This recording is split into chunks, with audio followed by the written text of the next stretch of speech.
ये नहीं, मेरा ख्याल है एक मिनी बजट भी आएगा। अच्छा, मिनी बजट आएगा? इस पे वो जवाब नहीं दिया उन्होंने असल में वज़ीर ख़ज़ाना ने, तो मैंने कहा हाँ, मेरा ख्याल है सितंबर में एक मिनी बजट फिर आएगा। अच्छा। क्योंकि ये जो इस वक्त, अब बाय द वे ये ज़रूरी नहीं है कि ये जैसे आपने ये बजट रिवील हुआ है, जब ये पास होगा तो इसमें भी तब्दीलियाँ आएंगी, चेंजेस आएंगे। अभी पीपल्स पार्टी ने आंखें निकालनी है, उन्होंने भी नंबर लगाने हैं कि हमने आवाम को बचाने की कोशिश की है। हाँ, उन्होंने कहा हमें कंसल्ट नहीं किया गया, लेकिन फिर तो मैं ये समझता हूँ ये बजट जो है इस कोशिश की गई है किसी तरीके के साथ IMF को खुश रखा जाए। बाकी जो कुछ है वो देखा जाएगा आगे जाके, क्या अमेंडमेंट्स करनी है, क्या होता है क्या नहीं होता। एटलीस्ट अभी तो IMF खुश है कि जी आपने ये टैक्स जो लगा रहे हैं ये ठीक है, मगर इम्प्लीमेंट स्टेज पे अगर आप टारगेट मीट ना कर सके तो फिर मसले बनने शुरू हो जाएंगे IMF के साथ। अच्छा, ठीक है। ये बड़ा इससे मुतालिक और भी बहुत जहन में उमड़ रहे हैं कि ये बजट कहा जा रहा है कि IMF को दिखाने के लिए है। अगर IMF से किस्त मिल जाती है, मुज़ाकरात मुकम्मल हो जाते हैं, जुलाई में इजरा हो जाता है किसका, तो क्या उसके बाद भी चेंजेस की जाएंगी? उसका जवाब भी आपको मिला। वापस आते हैं एक ब्रेक के बाद।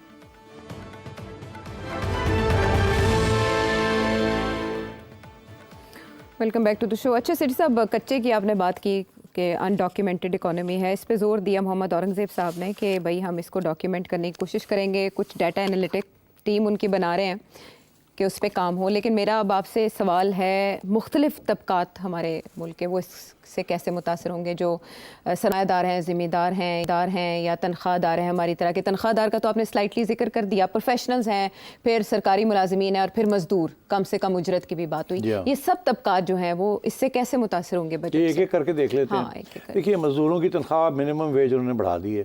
मेरा ख्याल है पहले 30-32 हज़ार थी, तो अब उन्होंने कोई 37 हज़ार कर दी है। क्या ये इम्प्लीमेंट, ये अच्छी बात है। कम से कम इतने पैसे तो मिलने चाहिए मज़दूर को, या मिनिमम वेज होनी चाहिए। जहाँ भी आपको एम्प्लॉय किया गया, चाय बना के देनी है, जो भी है, हेल्पर है, तो लोग 20-20, 25-25 हज़ार पे काम कर रहे हैं। अब वो कहते हैं कम से कम उनको 37 हज़ार मिलनी चाहिए। बहुत अच्छा कदम है, मगर क्या इम्प्लीमेंट होगा या नहीं होगा? बहुत से और लेबर लॉज हैं, ऐसे तरीके हैं कि इसको बाईपास किया जाता है। तो क्या लोग फिर भी सरमायादार लोग या जो लोग एम्प्लॉय करते हैं इनको बाईपास करेंगे या नहीं करेंगे? मेरा ख्याल है कुछ हद तक होगा, कुछ हद तक नहीं होगा, थोड़ा पड़ेगा। तो अच्छी बात है, मिनिमम वेज होनी चाहिए, मगर क्या एज आई सेड इम्प्लीमेंट होगी या नहीं होगी? बहुत से तरीके हैं इसको बाईपास करने के। तो लेट्स सी, आगे आइए। मगर हर बंदे के लिए महंगाई जो होगी वो तो रहेगी। GST हर चीज़ पे लग जाएगा।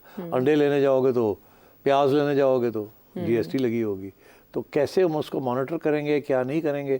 बड़ी बड़ी दुकानों जो हैं या बड़ी स्टोर्स जो हैं वहाँ तो इम्प्लीमेंट हो जाएगा, छाबड़ी वाले ना किस तरह करोगे? मगर छाबड़ी वाला क्या करेगा कि वही रेट लगाएगा जो दूसरी दुकानों में है जहाँ टैक्स लगा हुआ है। तो इसलिए I think across the range ये जो जनरल सेल्स टैक्स जो लगा रहे हैं, ये 6%, 12%, 18% तक चला गया ये। तो हर चीज़ महंगी हो जाएगी। टेलीफोन्स भी महंगे हो जाएंगे, खाने पीने की चीज़ें भी महंगी हो जाएंगी, इम्पोर्ट्स के ऊपर और भी महंगाई होगी, और अगर डिप्रिसिएशन हो गई तो फिर भी और महंगाई होगी। तो मतलब है कि जो पहले प्लान था ना कि महंगाई कम करने का, जिसके लिए इन्होंने अब स्टेट बैंक के इंटरेस्ट रेट्स को 150 BPS कम किया है, मतलब है कि ताकि वो उसका फसर ऑफसेट हो जाएगा by this increase in inflation because of all the taxes, specially general sales tax. और मगर उसका ऑफसेट ही हो जाएगा कि एक तरफ तो वो महंगाई की तरफ जाएगी बात, दूसरी तरफ आपकी जेब काटेंगे, आपके पास पैसे ही नहीं होंगे ज़्यादा खर्च करने के लिए, तो कंट्रोल हो जाएगी। तो ये इस तरीके से बैलेंसिंग एक्ट किया है उन्होंने। अच्छा, तो अब ये आइए सरमायादार को ले लेते हैं। सरमायादारों के अंदर वो एक्सपोर्ट वाले जो हैं, सब लोग दुनिया ये कहती थी कि एक्सपोर्ट सेक्टर को इंसेंटिव मिलना चाहिए, उनके टैक्सेस कम होने चाहिए, उनके कॉस्ट ऑफ एनर्जी कम होनी चाहिए, वगैरह वगैरह, ताकि वो कम्पीट कर सकें बांग्लादेश के साथ, इंडिया के साथ, चाइना के साथ, मेक्सिको के साथ, हर जगह पे। वो तो हुआ नहीं, वो सारे रेट्स बढ़ गए हैं, वैसे के वैसे ही हैं। मगर मेरा ख्याल है पहले ये था कि एक्सपोर्टर्स को ये कहते थे कि अगर आपने 100 रुपये की एक्सपोर्ट की है तो 1 रुपये टैक्स दे दिया करें। अब उन्होंने कहा वो 1 रुपये 6 रुपये कोई नहीं होगा, अगर आपकी 10 रुपये की इनकम है तो उसके ऊपर तो 35 3.5 रुपये हम लेंगे, 1000 रुपये की 100 रुपये की और 35% लेंगे, 35 से 40 20% लेंगे। तो मेरा ख्याल है एक्सपोर्टर्स को तो डज लगेगी। क्या अब जो एक्सपोर्ट लेड ग्रोथ जो कि इतनी क्रिटिकल होती है, वो अब होगी या नहीं होगी? मुश्किल है। उधर अगर डिवेल्यूएशन हो जाती है, पाकिस्तानी करेंसी और कमज़ोर हो जाती है महंगाई की वजह से, अगर महंगाई की वजह से कमज़ोर हो जाती है तो फिर एक्सपोर्टर जो है पहले उसको डॉलर का 280 रुपये मिलते थे, अब डॉलर के उसको 300 मिलेंगे, तो वो उधर से ऑफसेट हो जाएगा। तो ये एक इधर दिया इधर से खींचा, इधर दिया इधर से खींचा, इस किस्म की चीज़ चल रही है। मगर होगा क्या इन दी एंड? नाराज सारे होंगे। जिससे भी आपने कुछ ले लिया ना, जो कुछ उस आपने जो लिया है उनसे वो डायरेक्ट ले लिया, जो आपने उनको दिया है वो इनडायरेक्टली दिया है। तो इनडायरेक्टली जो है उसकी कोई तस्लीम नहीं करता कि यार बनू की पता मनु मिलेगा भी नहीं मिलेगा, फ़ायदा होएगा भी नहीं। जो मेरी जेब काटनी थी वो तो आपने काट ली जी। तो मेरा ख्याल है कि इसके साथ अनहैप्पीनेस तो होगी। अच्छा, और इसी तरीके के साथ अब आप ले लीजिए और कोई तबका ले लीजिए। कंस्ट्रक्शन देखें आप, कंस्ट्रक्शन का बहुत इंटरेस्टिंग है कि इमरान खान के ज़माने में आपने देखा कि उन्होंने कंस्ट्रक्शन के लिए बहुत से इंसेंटिव्स दिए थे, टैक्स शैक्स कम कर दिए थे। उस वक्त हुआ ये था कि इकॉनमी बैठ गई थी कोविड की वजह से, और खान साहब को किसी ने एडवाइस दी थी कि कंस्ट्रक्शन इंडस्ट्री जो है इसको आप इंसेंटिव्स दें ताकि कंस्ट्रक्शन में बूम आए, तो उससे साथ मईशत जो है वो चलेगी, उठेगी, क्योंकि हर बंदा घर बनाना चाहता है। तो खान साहब ने ये फ़लसफ़ा इख्तियार किया। मगर अब ये सूरत हाल ये है, और उन्होंने बड़ी सी छूट भी दे दी खरीदो फरोख्त के ऊपर। फॉर एग्ज़ाम्पल आप हैं, आपने जाके एक फ़ाइल ख़रीदी या एक घर ख़रीदा, ठीक, आपने उसके लिए 2 करोड़ रुपया दिया, ठीक, आपने 6 महीने के बाद 2.25 करोड़ का बेच दिया। अच्छा, आपके ऊपर कोई टैक्स नहीं था। आपने 25 लाख रुपया मुनाफा किया खरीदो फरोख्त में, मगर आपको टैक्स नहीं कोई था। तो ये था कि अगर आपने 3 साल के अंदर अंदर किसी चीज़ को बेच दिया है तो जो आपने उसके ऊपर फ़ायदा लिया है उसके ऊपर टैक्स नहीं लिखा है। अगर लॉन्ग टर्म आपने रखा है और तो फिर ये इशू है। तो अब बात यह है कि उन्होंने ये कह दिया फ़र्क नहीं पड़ता कितनी देर आप रखते हैं या नहीं रखते। जैसे ही आप कोई चीज़ बेचेंगे, पहले ये था कि जी अगर आपने साल के अंदर अंदर बेच दिया तो आपको ऊपर टैक्स लगेगा, 3 साल के बाद बेचा तो टैक्स नहीं लगेगा। अब उल्टा हो गया, अब जो जिस वक्त भी आप बेचेंगे या खरीदेंगे टैक्स लगेगा, कैपिटल गेन टैक्स। तो वो ये है कि कंस्ट्रक्शन इंडस्ट्री जो है वो कॉस्ट ऑफ हाउस, आप अगर घर बनाने जाएंगी या ख़रीदने जाएंगी तो वो महंगा पड़ेगा। फिर आप जब बेचने जाएंगी तो फिर भी जो खरीदेगा उसके ऊपर टैक्स लग जाएगा, आपके ऊपर भी टैक्स लगेगा क्योंकि आपने जो 4 पैसे बनाए हैं उसके ऊपर भी टैक्स लग जाएगा, और जिसने टैक्स रजिस्ट्रेशन फ़ी देनी है उसके ऊपर भी लग जाएगा। तो मतलब है हर जगह पे अब टैक्सेस लगेंगे। तो इससे फ़ायदा होगा इकोनॉमी को जो टारगेट किया जा रहा है। वो कंस्ट्रक्शन जो है ना वो अब जिसे कहते हैं ना कि वो जितनी बाइंग एंड सेलिंग होती थी ना वो थोड़ी देर के लिए रुक जाएगी अब, क्योंकि वो लोग जो है ना घबरा जाएंगे, यार है क्या है, तो अभी बैठे रहो देखते हैं क्या होता है। तो टैक्स को बचाने के लिए लोग बैठ जाएंगे, पता नहीं मिनी बजट आता है नहीं आता, आगे जाके पॉलिसी चेंज होती है नहीं होती। तो मेरा ख्याल है कि थोड़ी बहुत ये buying and selling of property जो है ये रुक जाएगी, उस स्पीड पे नहीं चलेगी जैसे पैसे चल। तो ज़मींदार जो है वो एक्चुअली एग्रीकल्चर प्रोविंशियल सब्जेक्ट है।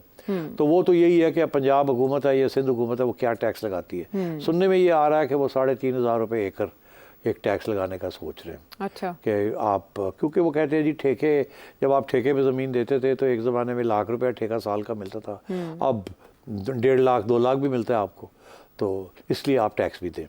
ये नहीं देखते कि जो इनपुट्स हैं, एग्रीकल्चरल इनपुट्स, फर्टिलाइज़र है, सीड्स हैं, पानी है, सबके रेट्स बढ़ गए हैं। तो ये नहीं कि जी फार्मर जो है वो लंबी पैसे बना रहा है, ठीक है उनके अगर क्रॉप्स अच्छे होते हैं तो पैसे तो बनते हैं 4, मगर क्या ये है कि अब ये 3,500 रुपये पर एकड़ ये लगाएंगे, अभी प्रपोजल्स तो हैं। अगर लगाते हैं तो मेरा ख्याल है कोई हर्ज नहीं है, लगाना चाहिए एग्रीकल्चर के ऊपर भी टैक्स, एग्रीकल्चर को भी ज़्यादा एफिशिएंट होना चाहिए, और ये जो ठेके वाले लोग हैं इनको खुद काश करनी चाहिए, और सरमायादारी का निज़ाम आना चाहिए वहाँ। ये सेमी फ्यूडल तरीका जो है अच्छा नहीं है। तो मैं समझता हूँ अच्छा किया है ये टैक्स लगाया ज़मीन के ऊपर, एग्रीकल्चरल लैंड के ऊपर। बाकी कौन रह गया अब? डॉक्टर्स, प्रोफेशनल्स, आर्किटेक्ट्स, लॉयर्स, ये साहब जो है ये तो सारा कैश ही करते हैं। इनको जो बड़े बड़े क्लाइंट्स हैं वो तो इंस्टीट्यूशनल क्लाइंट्स हैं वो तो भाई चेक पेमेंट कर देते हैं, मगर जो मिडिल रैंकिंग और छोटे क्लाइंट्स हैं वो तो कैश ही मांगते हैं ये लोग, खा वो डॉक्टर हो या खा वो लॉयर हो या आर्किटेक्ट हो, बहुत सारी इकोनॉमी कैश की, और भी बहुत सारे इस किस्म के प्रोफेशनल्स हैं, कंसल्टेंट्स हैं। उनको क्या करेंगे? तो उनको क्या करेंगे, मुझे क्या करेंगे उनको कैसे घेरेंगे? सीधा जवाब दे दिया आपने मुझे। कैसे घेरेंगे? देखिए ना ये रेस्टोरेंट तो नहीं है, रेस्टोरेंट के अंदर तो जो GST लगाते हैं वो तो वहाँ वो मशीनें लगा दी हैं जी, तो वो जैसे ही वो बिल कटता है तो FBR को इंफॉर्मेशन चली जाती है, और वो कंपल्सरी कर दिया है कि वो आप ये मशीनें इनके ऊपर आप काटेंगे, आप जी। तो जैसे कटता है तो पता चल जाता है FBR को, और उसके अंदर GST भी लगा होता है। तो यहाँ क्या करेंगे? क्या डॉक्टर के घर वहाँ जाके क्लिनिक के अंदर ये मशीनें लगा देंगे? वो फिर भी जो है वहाँ क्या इनकम टैक्स इंस्पेक्टर बैठा होगा? नहीं बैठा होगा। कितने डॉक्टर्स हैं, कितने ये हैं, कितने आर्किटेक्ट्स हैं, कितने लॉयर्स हैं, कितना क्या है? तो ये इकॉनमी को कैसे रोकेंगे? ये इकॉनमी को तो वैसे ही रोकेंगे कि मुख्तलिफ लोगों को टैक्स नेट के लाने के लिए स्क्रूटनी होगी, और फिर पकड़े जाएंगे तो फिर केस बनेगा एंड सो ऑन। हाँ, तो मगर this is going to be very difficult proposition. No doubt फिर आपको लॉज स्ट्रॉन्ग करने पड़ेंगे, और फिर इन्फोर्समेंट जो है आपको इंसेंटिव्स भी तो देने पड़ेंगे ना, आपको अपनी गवर्नमेंट की पॉलिसी पे लोगों का एतमाद भी बहाल करना पड़ेगा। अच्छा, बहुत सी चीज़ें इसमें ऐसी हैं जो रह गई, लेकिन हम आने वाले दिनों में डिस्कस करते रहेंगे। जैसे आपने प्रेडिक्ट कर दिया कि मिनी बजट भी आना है। सवाल ये है कि ये वाला बजट आपने कहा थोड़ी बहुत इसमें ट्यूनिंग करनी पड़ेगी बजट पास करवाने से पहले। सारे ये सवाल उठा रहे हैं कि जो हुकूमत के इत्तेहादी हैं वो क्या हुकूमत की ताल से ताल मिलाएंगे? पीपल्स पार्टी साथ आएगी जो कह रही है हमें कंसल्ट नहीं किया गया? देखिए आयशा, बजट तो पास करना है। बजट अगर पास नहीं होता तो गवर्नमेंट गिर जाती है। अच्छा। ये कानून है ना। तो बजट पास करने के लिए पीपल्स पार्टी को वोट देना पड़ेगा। कैसे? फिर तो वो अवामी हिमायत खो देंगे। तो नहीं, खो या ना खो, या हुकूमत चली जाएगी जिसमें वो भी फारग हो जाएंगे, या इस बजट को वोट देना पड़ेगा। अब वो ये है कि वो इसलिए शोर डाल रहे हैं इस वक्त, हाँ। हमें कंसल्ट नहीं किया, ये नहीं किया, वो। अब वो बैठ के ना तो कुछ नंबर लगाएंगे आवाम के साथ, कुछ चीज़ें जो है ना इनको कहेंगे ये कम करो, ये करो। हाँ, फिर वो बहुत वहाँ खड़े होकर कहेंगे हमने ये करवाया है, ये तो ये करने जा रहे थे। मगर इवेंचुअली बजट पास होगा। अच्छा। पीपल्स पार्टी साथ रहेगी। ये सिर्फ चूं चूं कर रहे हैं इसलिए कि थोड़ी सी इनकी अहमियत बने। हाँ। और स्टेटमेंट्स आए, जैसे कि ये प्रेस लॉज के ऊपर भी उन्होंने, हाँ। मतलब है कि मेरी ये राय है कि हाँ। इन्होंने बिल्कुल, देखिए अगर ये मिली भगत ना होती ना तो वो गवर्नर साहब दुबई जाने से पहले ये बिल वापस कर देते। हाँ। वापस तो किया नहीं, लेके बैठे रहे। वो अगला बंदा आया, उन्हें उसे वक्त पास कर दिया। तो अभी बड़ा शोर डाला हुआ है कि हमने तो अपोज किया था। मैं नहीं यकीन करता, अल्लाह करे किया हो, मगर मैं नहीं करता। हाँ। और ये बजट के ऊपर भी ये देखे ना, 2-3 चीज़ों के ऊपर तो बिलावल ने ऑलरेडी स्टेटमेंट्स दे दिए। प्राइवेट